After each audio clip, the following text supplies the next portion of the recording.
I'm very pleased that I have the opportunity today to introduce to you the inclusive service standards which were developed by the Centre for Cultural Diversity in Ageing in the last 6 months. They were co-authored by myself, Tonina Gucciardo-Masci and Dale Park. The reason we decided to develop the inclusive service standards is by the markers that were given to us in the diversity framework, the Aged Care Act, as well as the single quality standards by the Quality Agency. We realised after working for over 20 years with the aged care sector that often diversity is addressed by people who tend to be passionate about in many services.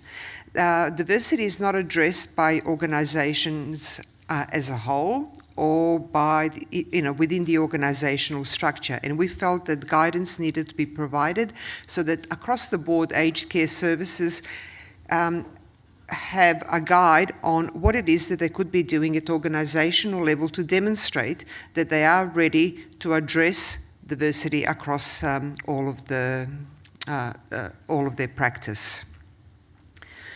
Today we have heard the word cultural safety, intersectionality, diversity. There are so many terms as well, and quite often we get confused, and aged care providers are not really confident in knowing what are the implications of addressing diversity for them in the light of all of the requirements that are stated in various documents and in the guides or training that people provide. So again, we hoped to answer that question in the standards we've developed.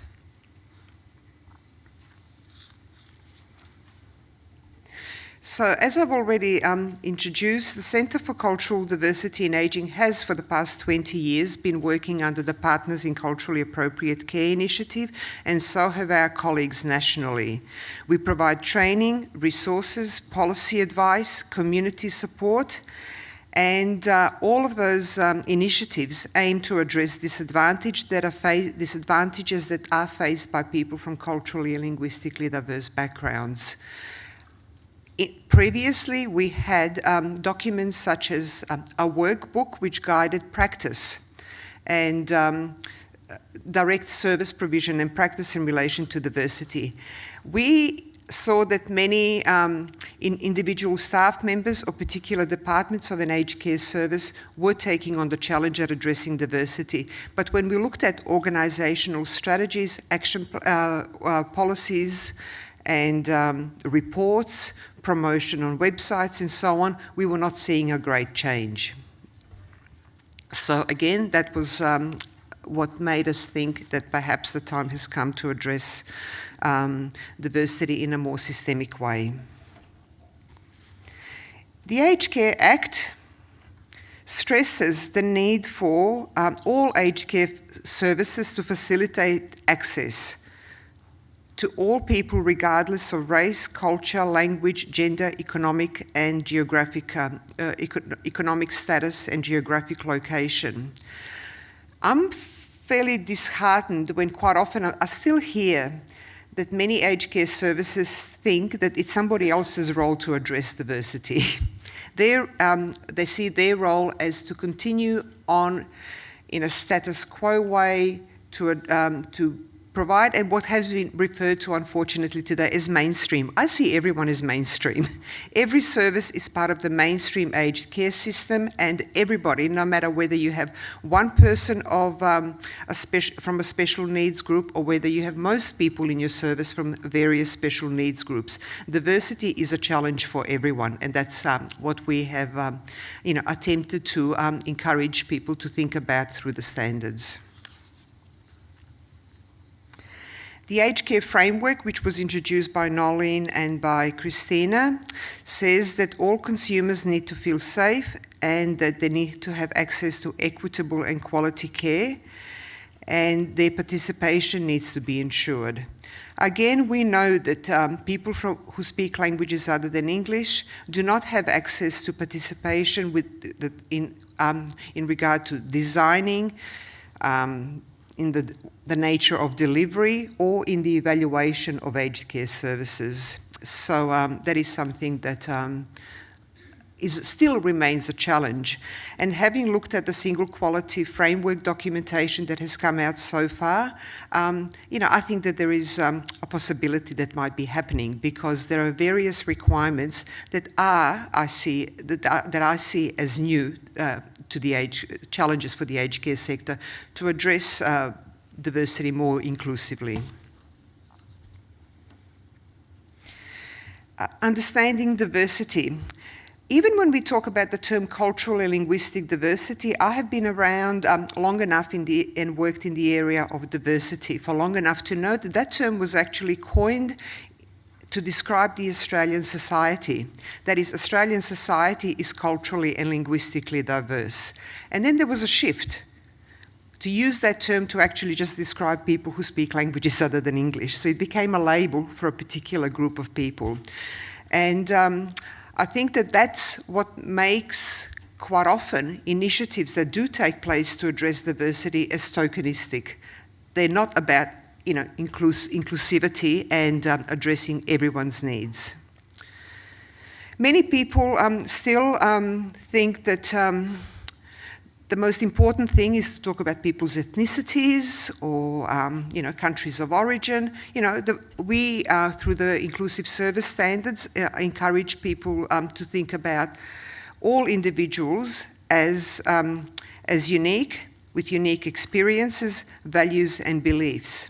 The fact that I'm of Serbian background tells you nothing else other than I'm of Serbian background. And quite often we understand that concept in relation to our English speakers. We know that we need to find out who that person is and ask lots of questions. But there's still the assumption, unfortunately, that to provide services to an Italian person, all we need to do is read some information about Italian cultural background and we become experts at it. You still need to have the conversation with the person.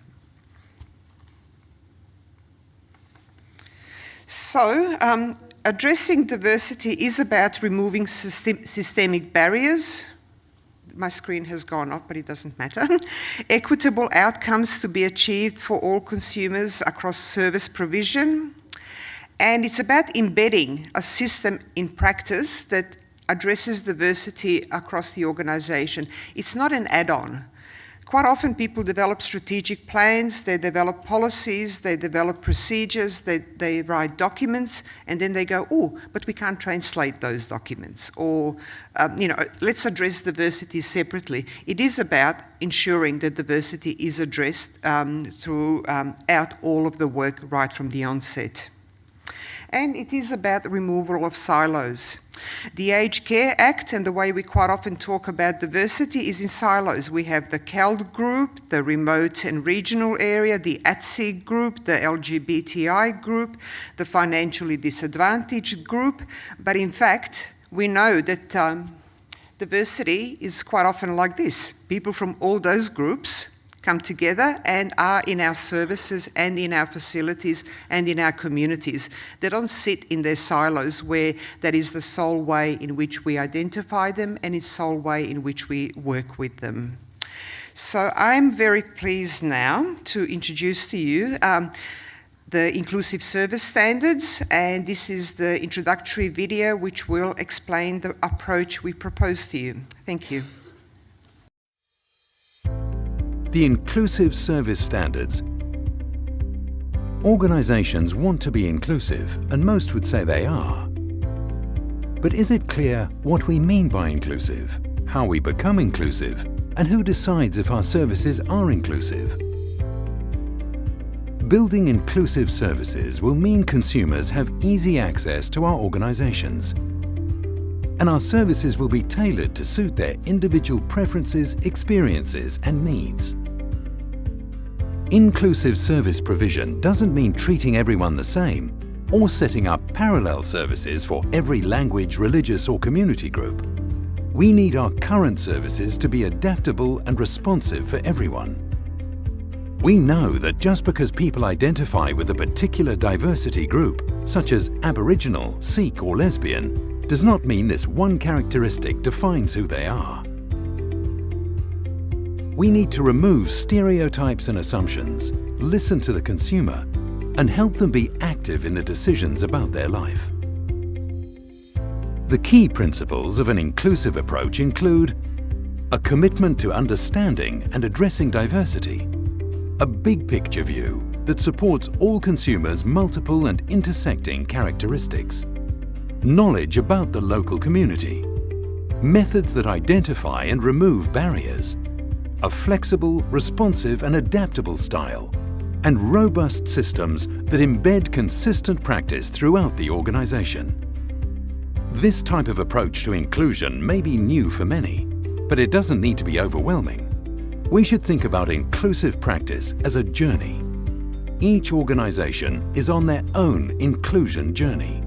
We start at different positions, we take different routes, and use different modes of transportation. There are many variables that impact the route we take, the mode of transport we use, and our navigation system. There is no one direct path to take, and like any journey, there may be detours, speed bumps and breakdowns along the way. It's important to remember that our journey to being inclusive is not a race, and there are no shortcuts. To guide us on our journey, the inclusive service standards have been developed.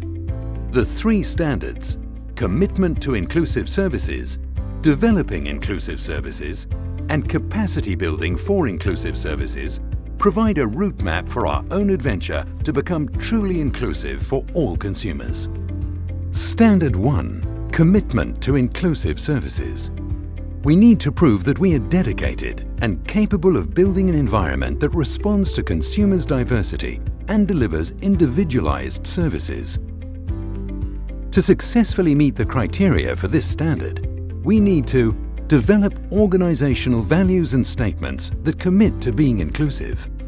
Produce strategic plans and annual reports that highlight inclusion priorities and achievements. Review and amend all policies so they clearly address diversity and inclusion considerations. And build diversity and inclusion priorities into organizational quality and continuous improvement measures. Standard 2. Developing inclusive services. We need to design and implement services that are based on evidence, stakeholder expertise, and information from our consumers. In order to meet the criteria for this standard, we need to have processes that identify the diversity of consumers and our capabilities of responding to their interests and needs. Consult with stakeholder groups and organizations when developing and reviewing services. Use community and consumer diversity information to identify and respond to barriers, and have accessible feedback mechanisms that receive and respond to consumer feedback. Standard 3. Capacity building for inclusive services. Diversity and inclusion are too often seen as nice to have, nice to do, or specialist areas. However, it's about all of our services being able to address diversity. To meet the criteria for this standard, organizations need to provide management and staff access to the latest diversity and inclusion research, tools, and resources. Review the abilities of staff to deliver inclusive services and support their development where necessary. Develop induction, training, and ongoing education that reflect the organization's commitment to inclusive services and enable staff to effectively deliver on that commitment. And invest in personnel and information resources that support inclusive service provision. The inclusive service standards allow us to map out our own path to becoming an inclusive organization. As we navigate our way towards becoming an inclusive organization, we learn that there is no final destination. To be inclusive is to be on a continuous journey that requires us to learn about and respond to our community's evolving diversity, listen to consumers and involve them in their service delivery, and improve and amend our services so they meet our consumers' interests, preferences, and needs.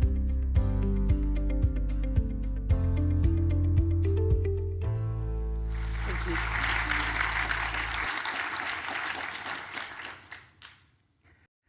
On the Centre for Cultural Diversity in Ageing website, we have developed a suite of resources which go to support the implementation of the inclusive service standards with organisations. We have developed discussion starters. In working with the aged care sector, especially at very senior level, we learned that they want to, they don't want to be taken through a learning unit online. They want to be able to discuss implications of the proposed standards as a group. So we have discussion starters, we have this video, and we have a tool for organisations to start monitoring and developing their strategies and to evaluate how well they're meeting the inclusive services. And there will be more resources that will also support the standards. So thank you. That was. I'm very proud of the work that was done by the centre, and I hope that aged care services will visit the Centre for Cultural Diversity in Ageing website and have a go at exploring, if not totally implementing, the inclusive service standards. Thank you.